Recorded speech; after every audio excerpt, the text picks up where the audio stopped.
Well, it is 6 o'clock now, so we will get underway and we'll keep an eye on the waiting room. Well, a very warm welcome to everyone once again. It doesn't seem to me like 4 weeks since we were last all together, but 4 weeks it is, and with it being a new month, we have two new topics. Um, my name, of course, is John Ward, and I'm joined tonight by two seasoned veterans. A little bit later on, we'll be hearing about um, Lindsay Porter's adventures in Paris. But for the moment, we're with Julia Marwood on a particular take on Manchester Art Gallery's treasured collection. So, Julia, we're with you, and we're looking forward to this. Thank you very much, John. Well, as you all know, John and Lindsay and I are all tour guides at the gallery. And generally speaking, we can take our tour groups wherever we want. But the one place that we would very, very rarely take a tour group is into the cafe, simply because it's so busy in there. Now, I'm a huge fan of cafes, and for me, no visit to a museum or art gallery would be complete without spending some time in the cafe, enjoying a welcome sit down and some refreshment. And did you know that the cafe at Manchester Art Gallery is reputedly the oldest of its kind in the world, established in 1896? And the first manager of the cafe, whose name was Lily Baber, and her sister Gertrude, who was her assistant, actually lived in the town hall. Her father, William, was the mayor's attendant, and the whole family lived in the servants' quarters for at least 30 years, mother, father, and five children, right up until the children were well into their 30s and beyond. Now, alas, I've not been able to find any old photos of the interior of the tea rooms, but according to a newspaper article from 1935, the Mrs. Baber was still at the helm and had made it into one of the most attractive places of its kind in the city, the most peaceful and civilized tea room in the north. And it only had the highest quality of customers, as in more than 40 years, only half a dozen of the original artistic teaspoons had been stolen. And I'm sure that not one of you listening today would dream of making off with the cutlery, although I'm not sure that today's cutlery would qualify as artistic. In the early 20th century, our tea room became famous for its afternoon tea, and it attracted prominent artists, writers, and intellectuals. But it wasn't only the middle and upper classes who came to the cafe. This young woman, Alice Foley, who you see on the screen now, she was a young socialist, and she was the first female secretary of the Weavers Association. And she hoarded every spare penny from her meagre earnings for a monthly outing to see a matinee at the theatre, followed by tea. Now, actually, their first choice for their tea was always the Clarion Cafe on Market Street.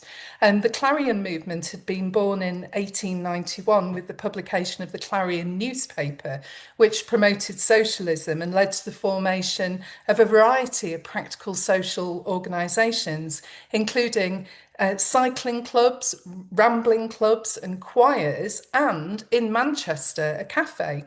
But she wrote that the Clarion Cafe in Market Street was usually too crowded. So she and her friends would hive off to the art gallery, and over tea, brown bread, and peaches and cream, they animatedly discussed the latest plays by John Bernard Shaw or John Galsworthy. And the whole outing cost around 5 shillings, about £25 in today's money. But she said they returned home like exultant gods. And even though it was only Alice Foley's second choice after the Clarion, our cafe is still a very popular meeting place today to enjoy good things to eat and drink, to chat with friends, but also to enjoy the lovely art. So without further ado, let's have a look at the pictures that hang on the walls of our cafe and the adjoining room. Now, Manchester Art Gallery Cafe may be the oldest art gallery cafe in the world, but two of the paintings on display on the walls of our cafe depict a much older cafe called Vere's. This was established in 1825 on Regent Street in London and lived on for an astonishing 170 years, only closing in 1995, much to the regret of its loyal patrons. And the first of our two paintings of Verres by Charles Moresco Pierce focuses on an empty table in a corner by the window. Now, this is my favourite spot in any room, perfect for people watching, as you can see both the other people in the cafe, also the passers-by outside. And there's a mirror on the wall between the two brown pillars, again emphasising the idea that being in a cafe was as much about seeing and being seen as it was about the conversation and the refreshments. And the light flooding this scene adds to that impression. But look at this one called Conspiracy Cafe Vere by the same artist. There's people in this scene, a couple right at the back, and in the centre, a group of three men engrossed in conversation. And I mentioned people watching, but of course, cafes are also a wonderful place for the inquisitive to do a spot of like eavesdropping. And the eavesdropper in this scene is the woman on the left, her head turned towards the group. Now, are the men really discussing a secretive plan? Or does she just have a fertile imagination and the conspiracy is entirely in her mind? This is the artist, Charles Moresco Pierce. He lived from 1874 to 1965, and he was initially apprenticed to an architect, so it's no surprise that he was a strong draftsman and very fond of architectural subjects in his artwork. He studied at Oxford University, then at the Chelsea School of Art under Augustus John, and also in Paris, and he was also the pupil of Walter Sickert, who, incidentally, talking of conspiracies and secrets, became obsessed with Jack the Ripper after his landlady told him that she believed that the previous tenant had been none other than that notorious serial killer who'd committed terrible crimes in impoverished Whitechapel in 1888. And there's even a rather bizarre and controversial theory, popularised by crime writer Patricia Cornwall, that Walter Sickert himself was Jack the Ripper. But in any case, maybe Sickert's fascination with the darker side of life rubbed off very slightly on Pierce with this hint of intrigue and skullduggery in this work. But otherwise, it's a lovely scene of the popular cafe with its grand interior and its smart and elegant customers. And I'm a little bit intrigued by the woman being alone. Had a male companion just stepped away for a moment, or was she shockingly there alone? Because even as late as 1920, it was generally considered socially improper for unescorted, respectable women to visit public eating or drinking establishments alone, unless accommodated in a separate room for ladies. And there's another lone woman in this cafe painting, but she's the waitress. She's taking a moment to gaze out of the window. This is a Parisian cafe, surely one of the most iconic symbols of French social and cultural life. And the artist who created this was Victor Passmore, who lived from 1908 to 1998. He was a founder member of the very influential Euston Road School, which emerged in the late 1930s. They rejected modernist art in favour of closely observed representation of everyday life, as in our painting of the Parisian cafe. But interestingly, he went on to become one of the leading protagonists of the 20th century abstract art movement. And in fact, there are very few artists who've achieved real eminence in both abstract and figurative work. And he was also an extremely influential teacher. I really like the way that this painting illustrates two of the ways that people use cafes and coffee shops right up to the present time to meet and chat with friends, or even people you just happen to end up sitting near, or to read, like the man at the back who's standing up or maybe perching on a tall stool. And personally, I prefer a nice comfy armchair in Cafe Nero, where I do all of my work. And since the proliferation of cafes in the UK, usually chains of cafes, where you're welcome to sit for hours on end with your laptop and your books. I really like the friendly ambience and the lack of distractions which dog me at home with the constant call of household chores. But of course, the pictures on the wall of Cafe Nero are nowhere near as good as those on the walls of our cafe at the art gallery. I do try to restrict myself just to coffee and to resist the compelling call of the cake displays. As in this scene by Graham Bell, again we have a woman serving, and in this work we actually know the names of the customers at the counter. And next to the proprietor's daughter, and half hidden by the cake display, is the artist Geoffrey Tibble. Next to him, and again half hidden, is Victor Passmore, our previous artist. The man you can see seated below him is the artist Claude Rogers. And standing on the right are Igor Anrep, a doctor and the son of a famous Russian mosaic artist. And finally, the artist William Coldstream. And the creator of this work, Graham Bell, was also a founder member of the Euston Road School, as were the other artists depicted in that scene. And although he was actually born in South Africa in 1910, he spent most of his painting career from 1931 in Britain. But tragically, he died in 1943 in a flying accident during World War II. The Wellington bomber that he was the navigator in developed an engine failure in a training flight, and all the crew were killed, and Bell's promising artistic career was ended when he was just 32. And there's just 15 works by Bell in public collections in Britain, plus 2 in the Yale Centre for British Art in America. But if you look on Art UK, I think you might agree with me that we've got the best one. And this is the final of my cafe pictures showing cafes, but not the end of works illustrating the importance of food and drink in our lives, both for our survival and our pleasure. And one of my favourite guilty winter pleasures, as you know, I really like winter, and I absolutely love, accidentally on purpose, discreetly peeping in at uncurtained windows once evening has begun to fall and catching a glimpse of other lives being led. And nothing gives me more pleasure than a scene like this, a kitchen table cosily lit up by a gas lamp which is casting strong shadows. Now, this is a small household, there's only 2 chairs, and this has been a simple and informal meal for just one person, with crockery that doesn't quite match, a jaggedly open tin of something still on the table. And maybe the person was also enjoying the newspaper while they ate, and perhaps going on to have a second cup of tea and a digestive biscuit from that red tin. It may be a glimpse of a solitary life, but it feels so cosy that I wouldn't call it lonely. And this work is by Isabel Codrington. As she was born in 1874, she studied at Hastings and St Leonard's School of Art in the mid-1880s before enrolling at the Royal Academy Schools of Art in 1889 at the age of only 15. And she first exhibited with the Royal Academy in 1891, aged 17, and exhibited regularly in London and Paris throughout her life, except, as has been the case with so many young women artists, during the time when her children were very young. It's such a modest, everyday scene, but has something to say to us about the pleasures to be found in a simple domestic setting. And as our absent diners sat at their table, they could have looked out of that window at the other lit up rooms in the distance, other lives being led quietly and with dignity. And the British art critic Frank Rutter described her work in this way.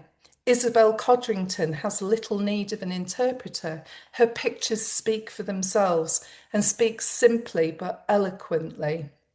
And we can only see the remains of the simple meal. There's evidence of tea and fresh bread, something out of a can, some lettuce left on the side of the plate, and that tin of biscuits. But if you were feeling much hungrier and a little bit fancy, you might want to embark on cooking this trout, which somebody has thankfully already gutted.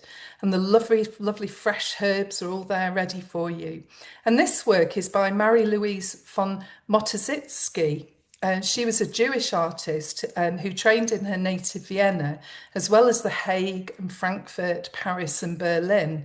And this early work of a man dressed in the typical style of a Viennese undertaker was created before she and her mother fled Vienna after the Nazis annexed Austria in 1938, travelling first to Holland and then to England at the beginning of 1939. And alas, her brother stayed behind. And the good thing was that he was able to send her paintings on after them. But unfortunately, he was betrayed and sent to Auschwitz, where he died in 1943. Unsurprisingly, art perceived as German was not highly valued during or after the war, and it seems to be that she only became as well known as she deserves to be towards the end of her life.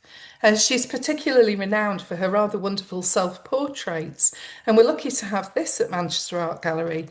The artist is on the left, surrounded by paintbrushes, and she's kind of facing but not really engaging with the completely oblivious Elias Canetti, with whom she had a long-standing and on-off love affair. She died in 1996, and exhibitions following her death, for example at Tate Liverpool in 2006, have revived interest in this great and undeservedly overlooked artist. Still life paintings have always been rather looked down upon, particularly after the French Royal Academy established the hierarchy, ranking history paintings containing complex human narratives as the highest form of art, followed by portraiture, then genre paintings, the scenes of everyday life, then landscapes and still life, right at the bottom. And women artists often specialised in still life painting, which didn't require access to models or to wandering around outside with a sketchbook, something not considered decent for a woman. And I'm sure this didn't help still life painting to achieve a high status until the coming of modern art and the still life explorations of Picasso and Braque and Matisse.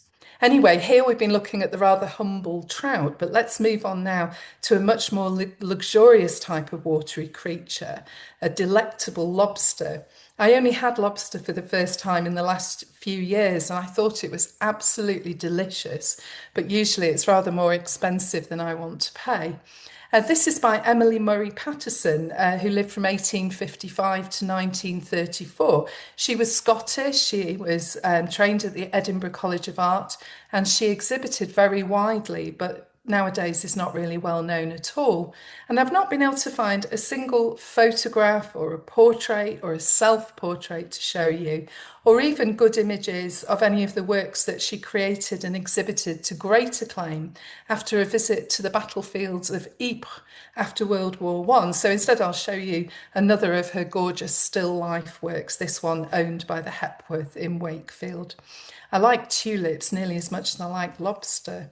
And don't you think this is a gorgeous painting? The lobster perched on top of the oyster shell, its characteristic bright red colour set off so beautifully against the velvety black plain background, an image of luxury and sumptuous dining, just the thing to put on display in our cafe, even though I have to say that I've never seen it on the menu, maybe because of the eye-watering cost. Or maybe our chefs, like most people, don't have the stomach for the rather alarming cooking process. And no lobsters were harmed in the making of this work, a still life with a few carefully arranged objects. This tall plain jug behind an ornate porcelain vase with a single stem of leaves, a commemorative mug, a fruit bowl containing 3 apples, and in the background, this narrow, unusually shaped window through which we can see the pale sky. And this is by an English painter of still lifes and landscapes called Mary Potter. She was born in Beckenham in Kent in 1900. She was a school friend of Enid Blyton. And she was awarded a scholarship to the Royal College of Art, but she chose instead to study at the rather more modern Slade School of Art, where she won many awards. And as with Emily Patterson, I've not been able to find a photo or a self-portrait of Mary Potter, even though she only died in 1981. So again, I thought I'd return to the seafood theme for a moment with this lovely golden kipper by her in the collection of the Tate. Well, I mentioned that early in her career, she loved to paint the Thames at Chiswick, and then later on, she loved the coastal landscape around Aldeburgh in Suffolk. And our still life is undated, and I don't know where it's set, but there's something about that sky and the quality of the light that makes me feel that this is set on the Suffolk coast rather than in London. I wonder if you agree. Such a simple scene, but so appealing with its beautiful light and harmonious colour palette, and bringing a touch of the seaside into our Manchester Art Gallery so far inland. And this is a completely representational work, unlike our next one, which is an interesting combination of a clearly recognisable tabletop with a bowl of fruit and a vase of flowers, a cup and saucer, a decanter and a goblet, and then other items which are much harder to distinguish. And the painting has been divided up into a grid of small squares, mostly overpainted, but still visible here at the edges of the table. And the artist is Anne Redpath, a Scottish artist who lived from 1895 to 1965, born in Galashiels, studied at the Edinburgh College of Art. She spent 14 years living in France, and then in the mid 1930s, she settled in Hawick in the Borders. And from the 1950s, she became very well known in the Scottish art world. And her work from this time was responding to abstract expressionism in her free and expressive handling of paint. So both this and our previous work feature bowls of fruit, such a popular subject for artists throughout the ages, the wonderful varieties of colours and textures enabling the artist to showcase their skills to great effect and highly appropriate for cafe pictures. But my final three works don't contain any food at all. And the first of the three is this hazy interior scene with a woman and a small child in an armchair viewed from behind, looking towards a tall sash window through which a wrought iron balcony is visible, and beyond that, the sea and sailing boats. And then there's another child perching on the red footstool to the left. And I wonder what those children are thinking. If it was me there, I'd be longing to get out into that sunshine and ideally out into the water. And the artist who created this is called Thomas James Kerr, an Irish artist who lived from 1909 to 1999. I do love this self-portrait of his. He studied under Henry Tonks at the Slade School of Art. He was also associated with the Euston Road School that I mentioned before. He had a long career as a painter of domestic scenes and landscapes. And sometimes I find domestic scenes delectably cosy, like Evening that we looked at a few minutes ago. But with this work, although I really love it, I do feel there's a very slight sense of unease, almost of claustrophobia. And although we don't know the date that this was painted, I wonder whether this could have been a wartime scene, the husband and father away, or, oh, well, yes, it's 1924 to 1945, so we really don't know. Could the husband and father be away or even lost? Could the confinement in the house on such a lovely day be a sign of grieving? But maybe I'm reading way too much into this as a result of my own childhood brainwashing that you should never stay indoors on a nice sunny day. Our final two works are completely outdoor scenes, both set in Buckinghamshire, both by John Nash. First, this frosty view across the rolling hills with ploughed fields and a dark hedgerow, the bare trees leaning diagonally down towards the wood with a blue hillside in the distance. And look at the lawn roller in the bottom left corner. I don't think it's quite the time of year for lawn rolling, so it must have been forgotten at the end of the summer. The second work is a view along a country road leading to Whiteleaf. It's flanked by bare hills and windswept trees with a low hill in the foreground. And look at the road bending round to the right towards the forest of tall trees on the distance in the right. I love the way those thin branches are outlined against the sky. John Nash was born in 1893, died in 1977, a very significant English artist, illustrator and engraver, deeply connected to Buckinghamshire, where his family moved in 1901, and where his love for botany and rural landscapes became central themes in his work after the horrors of World War One, where he served both as a soldier and a war artist. And on his return, he captured the beauty and the peace of his local landscape with tranquil depictions of nature and lots of wonderful cats. His brother was Paul Nash, seen here on the right, and it was Paul who himself had trained at the Slade, who actually advised John to avoid formal training to preserve the exciting originality of his work. And in spite of this lack of formal training, John served as an official war artist in both wars. He taught at the Ruskin School of Art in Oxford and at the Royal College of Art. He was elected a Royal Academician in 1951, and in 1967 he was given the first ever retrospective exhibition of a living painter at the Royal Academy, which is no mean feat for a self-taught artist. But he's often overlooked in favour of his brothers, seen as more conventional and less modern. But nevertheless, his work shows a deep awareness of contemporary developments in pictorial structure and the definition of space, as well as in the use of non-naturalistic colour for pictorial effects, such as the green and white for the ploughed winter field and the very bright purple hills here. Well, the Nash and the Charles Moresco Pierce paintings are part of a remarkable collection of artwork given to the gallery in 1925 by this man, Charles Rutherston, a retired Bradford-based textile businessman and philanthropist, and a passionate lover of art, both as a collector and as a generous friend and patron to artists. He was the son of a German Jewish immigrant and the elder brother of the artists Sir William Rothenstein and Albert Rutherston. And it's interesting that two of the three chose to anglicise their surnames from Rothenstein, or in German it would be Rothenstein, whereas William didn't. And was this a sign of patriotism towards England or to ward off anti-German or anti-Semitic prejudice? Well, anyway, Charles collected the work of his artist brothers and all their friends from the 1890s, and his collection contained the biggest names in contemporary British art. For example, his brothers Albert and William, Gwen John and her brother Augustus, Wyndham Lewis, C.R.W. Nevinson, Vanessa Bell, and many more. And in 1925, Rutherston donated almost 500 works to the gallery on condition that they would be loaned to art schools and to galleries to enrich the lives and contribute to the education of ordinary people.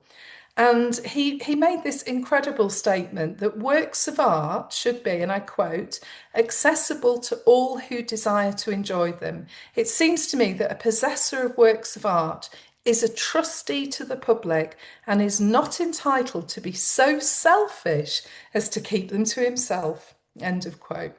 And at one point, people like you and me could even borrow works to put up in our own homes. Alas, that's no longer the case, but we are currently exploring ways in which his magnificent donation can continue to benefit the people of Manchester, including hanging them on the walls of our cafe. So next time you're in the gallery, I hope you'll stop off in the cafe for a lovely cup of coffee or a massive piece of cake, and that you'll enjoy having a look at the paintings that have been hung around the wall for our delight. Thank you very much. Julia, that was absolutely magnificent. Thank you. I have to plead guilty to many offences, but the most cardinal of them is that John. apart from the Nash and the Codrington and the bell, and it was the bell that I was telling Julia that I banged my head against the Graham Bell painting on Saturday, which is one reason, of course, why the Rutherston collection is not on loan anymore, privately. Um, I to me, I kind of dismissed it, and I spend a lot of time in the both the drawing room and the cafe. And to me, I suppose I'd subconsciously kind of thought, oh, it's sort of second division stuff. And what you've presented for us, Julia, quite apart from linking it to the nature and the history of our collection, you've provided a microcosm, um, a kind of a history of modern art, and particularly when you brought in the French Royal Academy's hierarchy and linked it to all that. Magnificent. Couple of comments from Andrew. Um, and I do apologise, Andrew. I was a little bit disobliging about Manchester United before. They've recovered magnificently, but many will know Andrew as a seasoned presenter on various aspects of Ellis Lowry, and he links the painting The Window with the film Mrs. Lowry and Son, which some of you may remember, Vanessa Yeah, Brave and yeah, Timothy Spall. So yes, that's something I'd never have thought of. yeah. And Anne, another presenter and guide, takes us back to Paul Nash once again and says that his version of White Leaf Cross in Buckinghamshire is part of the Performing Trees exhibition at the Whitworth at the Uh, moment. I have to say Um, that Anne and I always meet in cafes. I think she shares my love of cafes, don't you, Anne?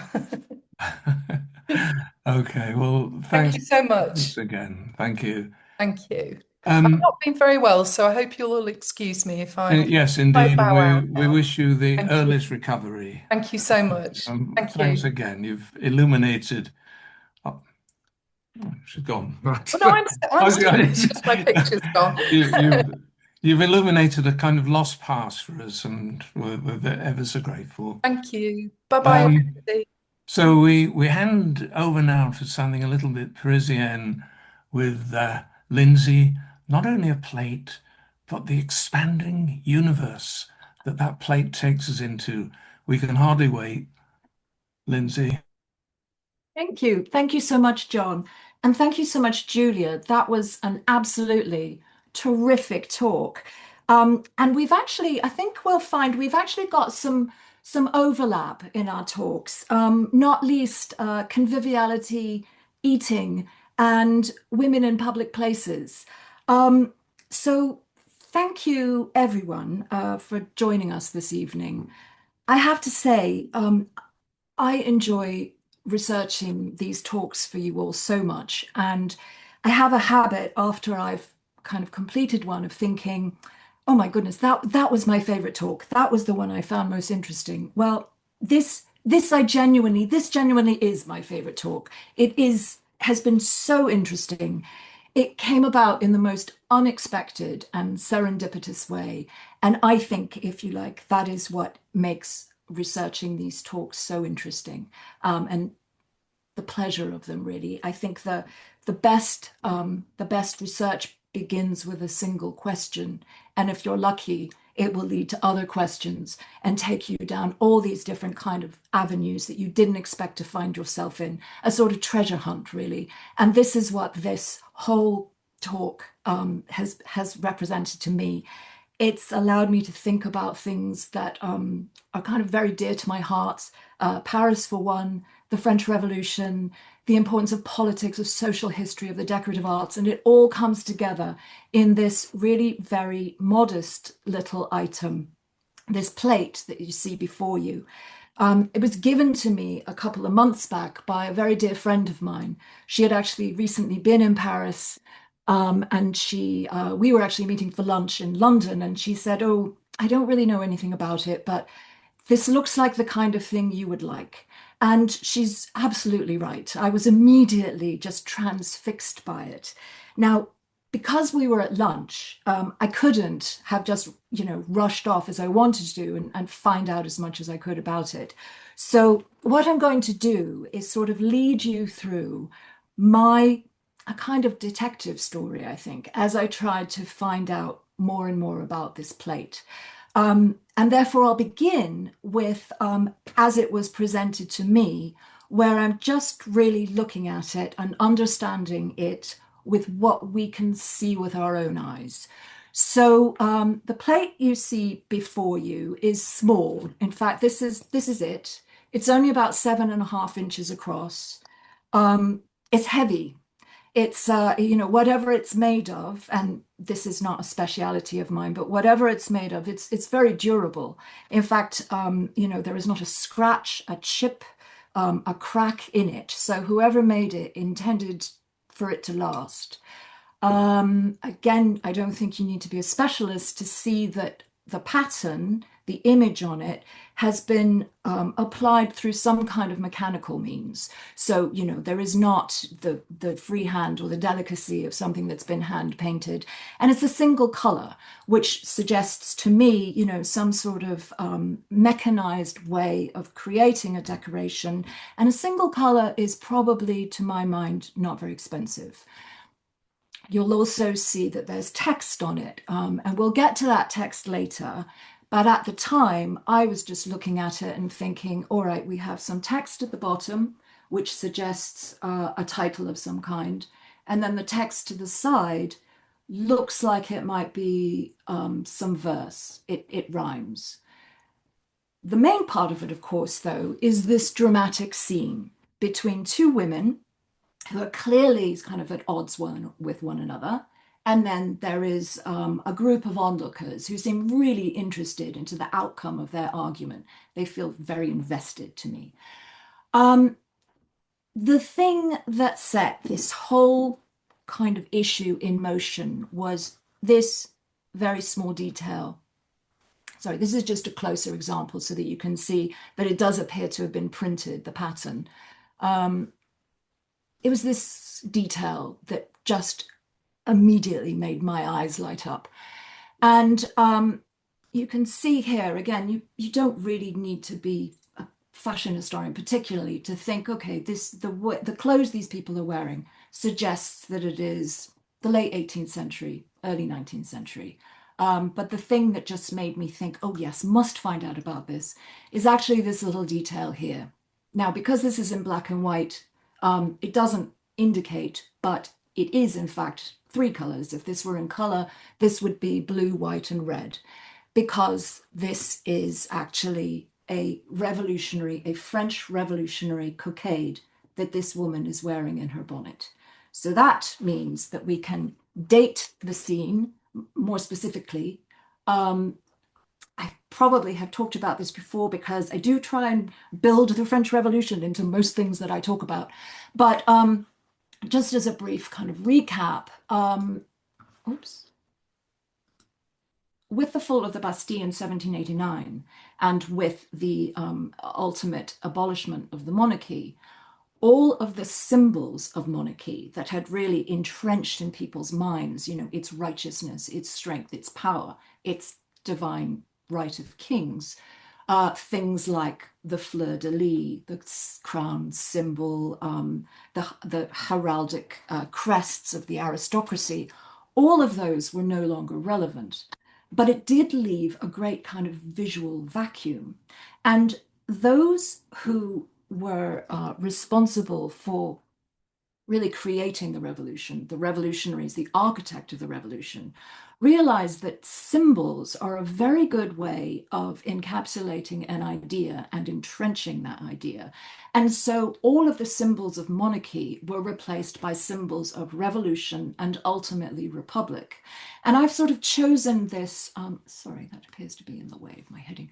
I have chosen this particular example because there are so many different symbols of the revolution all in one place. Interestingly, to me, what's interesting about this is actually this is a sample of wallpaper. Now, wallpaper is clearly something that is for quite a moneyed class, and so that indicates really how widespread these symbols of revolution and republic went. Just very briefly, so we don't get too bogged down in this. Essentially, we have, reading from left to right, we have the blue, white, and red, which then became the national flag of France. We have the blue, white, and red in the cockade that the woman is wearing her hat. We have bundles of sticks, which was actually an imagery taken from the Roman Republic, but it is a bundle of what is known as fasces, and they represent strength through unity. So we have other elements of republicanism here. Perhaps the most iconic of all is the red cap of liberty. Now, these symbols became so important that you were literally wearing them to show your allegiance to the Republic and show that you were not a closet or covert monarchist. So here we have some examples of an actual kind of tricorn hat in which there's a cockade. These two women are representing different kind of social classes. The one in the middle, she's actually a fashion plate of 1791, and she's wearing a sort of tailored outfit based on a man's riding coat. She's well off, but in 1791, you could still afford to be well off and be seen to be supporting the Republic. As the revolution becomes more radical, your appearance actually becomes incredibly political and literally a matter of life and death. The woman here on the right, she's an example of what we known as a sans-culotte, and we have an example of a men sans-culotte here as well, but there were women sans-culottes as well. They were the radical Parisians who really kind of were the machinery behind the revolution. They represented republicanism. And as the revolution became kind of reached its bloodiest apogee with the period known as the Terror, if you were not seen to be supporting the revolution, you were de facto against it and you could be executed. So the expression sans culotte is literally without breeches. And that really set up the sans-culotte as the antithesis of the aristocrat, as the antithesis of the monarchist. The aristocrat wears breeches, the sans-culotte, as we see in this picture of the man on the left, he wears wide trousers, he wears rough cloth. He is not wearing silk, he's not wearing brocade, he is not like this gentleman on the right here, wearing a tailored jacket, wearing buckled shoes. He's wearing clogs, he's wearing a soft cap with a cockade. By the time of the period known as the Terror, 1793 to 1794, if you appeared in public as the gentleman on the right, you could be accused of counter-revolutionary activity, you could be arrested, and you could be executed. So this tells us something about the period in which our plate takes place. The gentleman who is part of the crowd, looking really every inch the aristocrat, is clearly not afraid to appear so. So what's going on there? Well, this actually indicates that the image in front of us is after the fall of the Bastille, after 1789, but also after the fall of Robespierre, so after the worst excesses of the Terror. And this begins the period 1795, and this is the period very short, but so tumultuous. This is a 10-year period, the revolution, just everything seems to be happening all the time. Well, this is the period known as the Directory, and it takes place between 1795 and 1799, before the appearance of one Napoleon Bonaparte. It was a period of relative social calm, although the political administration at the time was known to be incredibly corrupt. That's just something to kind of keep at the back of your head. But it did sort of usher in a return to a style which was allowed to be well dressed. You were allowed to be tailored without fear of losing your head. So this portrait here on the left is by the most revolutionary of painters, Jacques-Louis David. It's of his brother-in-law, and this is a gentleman who's clearly living under the Directory period. He's returned to wearing breeches. He is almost identical to the man on our plate with his high hat with a buckle on it. It's clearly of a higher class, and he's not afraid to show it. The figures on the right here, I think if you listen to a talk I'd given a couple of years back, I'd like to bring them in whenever I can. These are, this is actually a caricature of a type of subgenre of gentlemen that appeared in this period. They were known as the Les Incroyables, the Incredibles, and they intentionally wore this almost grotesquely exaggerated style of tailoring. And this was intentionally to separate themselves from the excesses of the radicalism of the terror. So from that, I was able to kind of surmise that the scene takes place during the Directory period. This is the first republic that happens after the fall of the monarchy. Now, once we could finish our lunch and I could kind of go and look into kind of other sources for research, then I thought, well, I'll look at the text. And the main title you see, La fille de Madame Angot, is Madame Angot's daughter. I just wanted to also, draw your attention to, there's a little number at the top, just above it. It's a Roman numeral 6. And that's just something to kind of think about for later. Madame Angot's daughter was an operetta that was written in 1872 by one Charles Lecoq. It was a roaraway success. Music historians have said it absolutely just beat Gilbert and Sullivan in popularity. It's been described as just one kind of belting song after another.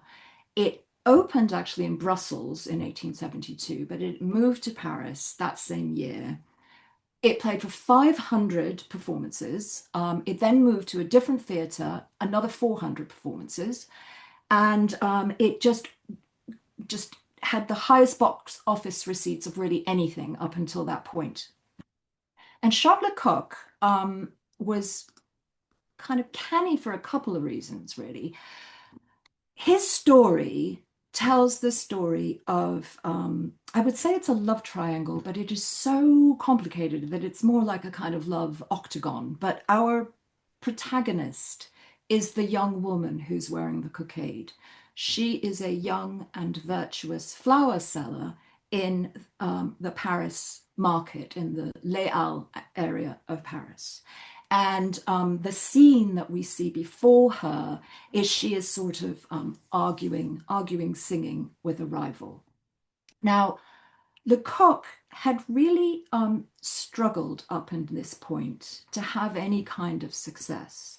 And it's not because there wasn't a market for operettas by any means. In fact, Paris itself had a very long tradition of theatre, beginning really with Louis XIV. So that's really from the sort of 17th century.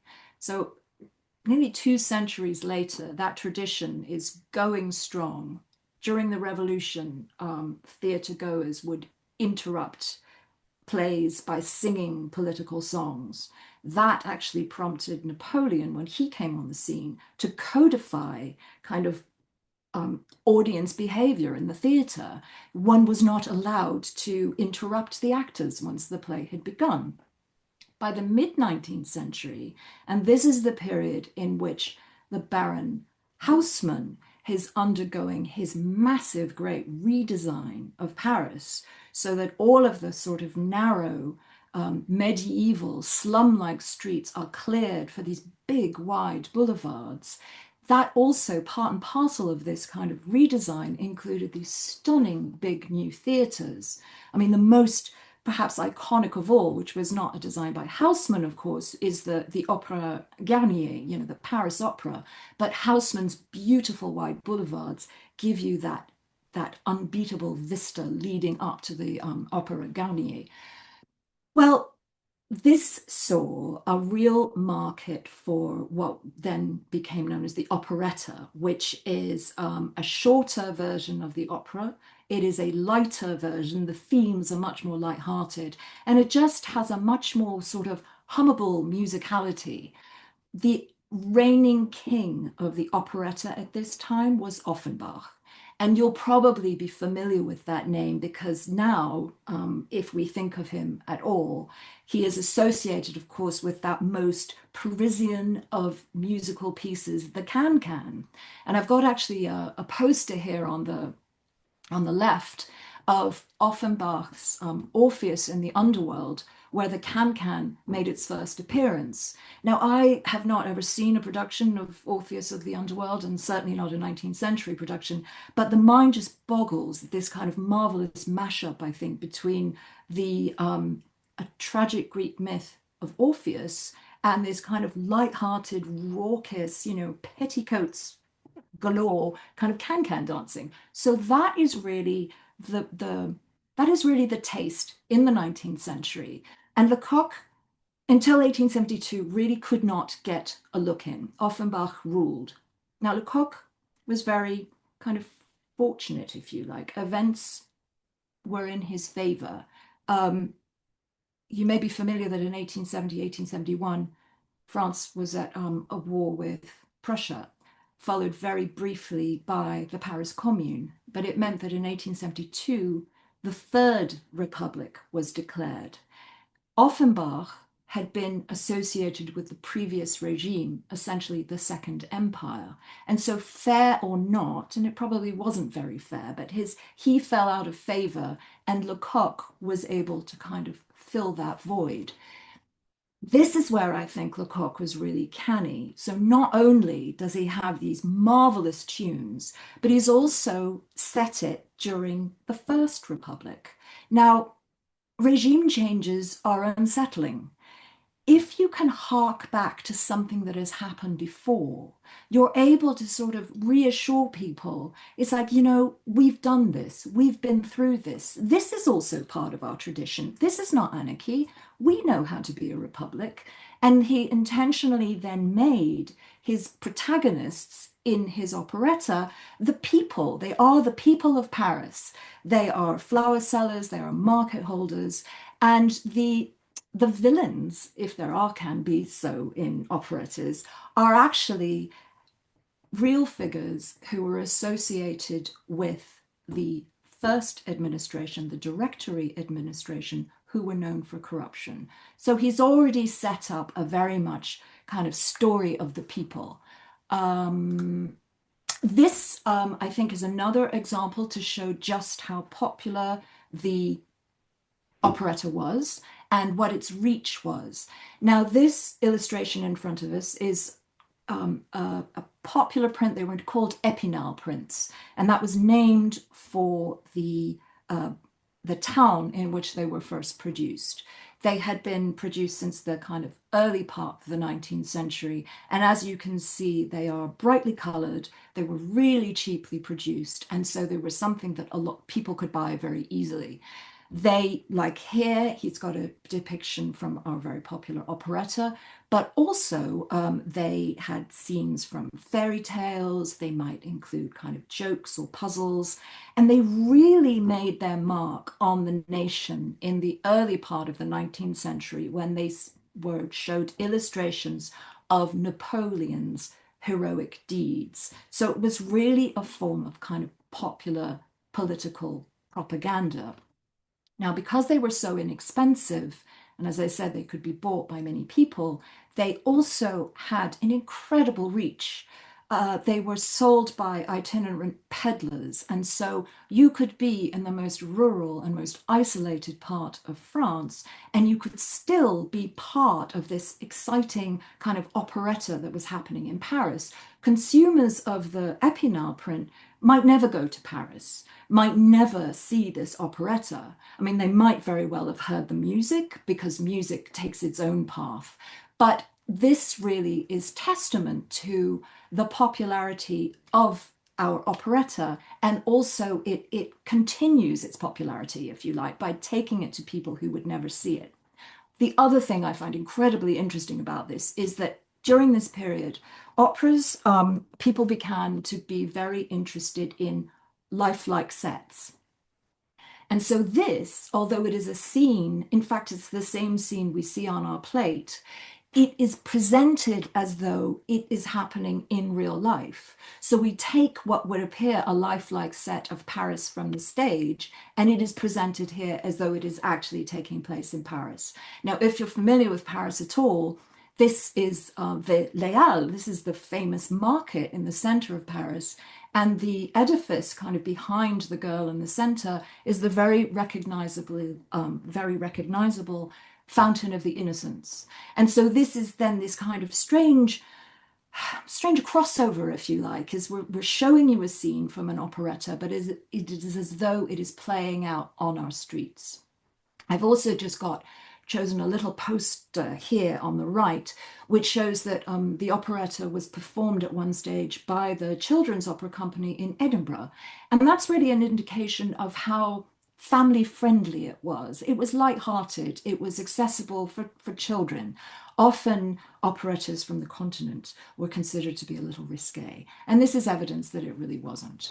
I am aware that we are running out of time, so I will try and be quite brief. It's at this point that I'd like to say that an historian of ceramics might have said, do you know, you could have just looked on the back of the plate and you probably would have found a lot about the time in which it was made. And you wouldn't have needed to go through any of that. But I do think that is probably true. But on the other hand, I do think this is an instance of the journey being as interesting as the destination. So on the back of the plate, we do in fact have clues about when the plate was made. The thing at the bottom, you'll see, you perhaps can't read it that clearly, but they are initials that say H, B, and C. C is French for company. That refers to the manufacturer, which was one Henri Boulanger and Company. They worked outside of Paris, to the west of Paris, between 1860 and 1934. They didn't cease training, didn't cease in 1934, but they ceased working under that name. So that narrows our plate down, that it has got to be after the date of the operetta, but before 1934. And now this is a workshop where these types of plates were being manufactured. The word above the initials says terre de fer, which literally means iron earth. In England, it's known as iron stone, and it's a very durable earthenware, very, very hard wearing, very inexpensive. So this indicates really that we now have a market for very affordable, decorative, but sort of ephemeral plates. Up until this point, if you had porcelain, that is fragile, that is precious, that is something that you might have been given as a wedding present or perhaps inherited. And the decoration would probably be something that you would want to be timeless. These plates, these are really durable. As I said, there is not a mark on my little plate. And, it's clearly at this point coming on for 80, 90 years old. And it's decorated with something, a popular song. So that is obviously going to date. That is a kind of modish popularity. Something else that I mentioned at the beginning was that just above the title is a Roman number. As it happens, ours is number 6. And that made me think, well, perhaps this is part of a series. And it really took no time to find that, in fact, it is part of the series. And it's a really lovely genre that I'd never heard of. But this, in the 19th century, this type of decorative plate was known as a speaking plate, the assiette parlante. And they were decorated with, like our plate, popular songs. They were decorated with perhaps riddles, or you might know of a riddle known as a rebus, which is a kind of pictogram riddle. They might be scenes from historical places in France. But these are little decorative plates with sort of ephemeral purpose, used for something like cake or a pastry. So again, this is evidence of a middle class that has money to spend on ephemeral, kind of fun, not terribly precious things. It also shows that they have time to break for tea and cake. And it really all speaks to the the rise of a leisured 19th century class and the strength of the economy, really, in 19th century France. I just have like 1 minute, so I will finish on this, which is to say, where was this purchased? And this, I think we do have some overlaps with Julia, which was really lovely to kind of recognize as she was talking. Now, today, with the decline of the high street, with the close of the department store, with the rise of e-commerce, and also I think with the awareness that, we cannot keep producing cheap goods infinitely. We are literally drowning in stuff.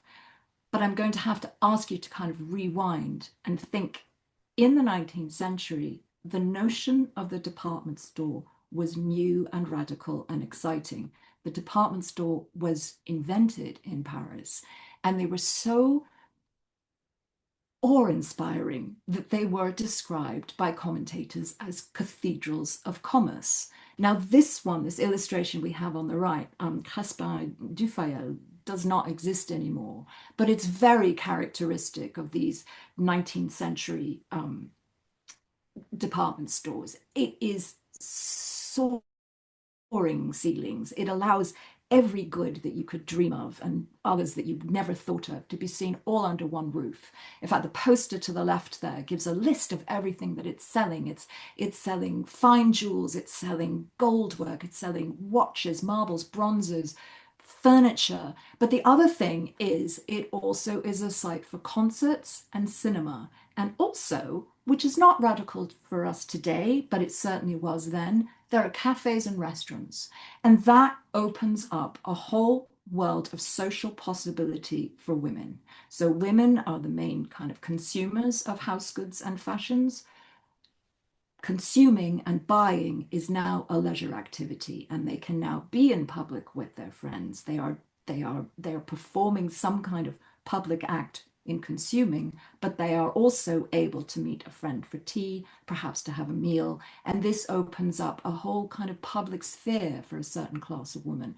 It opens up another public sphere for another class of women. It enables a whole line of work for a whole kind of different class of women who have got respectable kind of public work. So this all is all kind of held in the history of this little plate. Just to sum up, I like to think that our plate and its siblings were first seen in one of those glittering cathedrals of commerce. Where it was last purchased before it came to me was in this little second-hand shop in Montmartre, the incredibly aptly named L'Objet qui parle, the object that speaks. And I think that says everything about why these objects of the past still hold some kind of interest to us, not only what they tell us about the values of the past, but what they tell us about the values of our present. And that resumes our kind of treasure hunt. So thank you so much. Thank you so much for indulging me.